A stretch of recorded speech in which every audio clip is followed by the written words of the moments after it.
Hello, I'm Alison. I'm part of the culture team at Wirral Council and I'm also a craftsperson.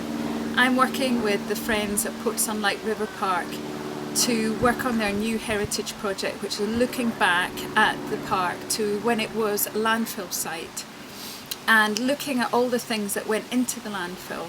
I don't know if you know, but one of the big waste streams in the UK is clothing. We have a real problem with it, and we have a problem with it at the moment because until relatively recently the dumps were closed, so you couldn't get rid of them, and the charity shops were closed. So we thought of a new project that we could use all your old clothes, so school uniforms that the children have grown out of, or painted clothes that you don't want to wear, or stained clothes, or things with holes in. We have some instructions which we can supply to you. This is what you're going to be creating. It's a rag boa made of lots and lots of different fabrics. So there's sheets, there's men's shirts, there's clothing, there's pyjamas, there's silks, all sorts of different things.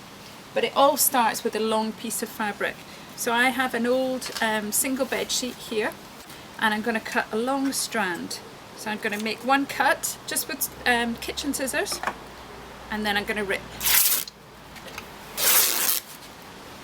right to the end. So this part needs to be about 1.5 meters long, like that. First thing you have to do is tie a knot at one end, like that. And then I will have already cut up lots of t-shirts. So these pieces, actually this is an old sheet that's been used as a drop cloth when people have been painting, but it doesn't matter. So they're about 20 centimetres long by about 2.5 centimetres or an inch wide. And then we want to tie them on to the long strand with one knot, and making sure that half the fabric is on one side and half on the other. Tie it tight and pull it down to the knot. And then tie on another one. The same thing, tying it on, push it down. And then I'm going to get an old school sweater and do the same thing. So knitted fabrics are perfect, woven fabrics are perfect. Upholstery fabrics aren't very good because they tend to shed a lot. And then you just keep going, adding and adding, and you can see I want to mix up the colours so that it's not all the same blue. I might even add in a darker blue from another t-shirt. I think this is a t-shirt from the 70s.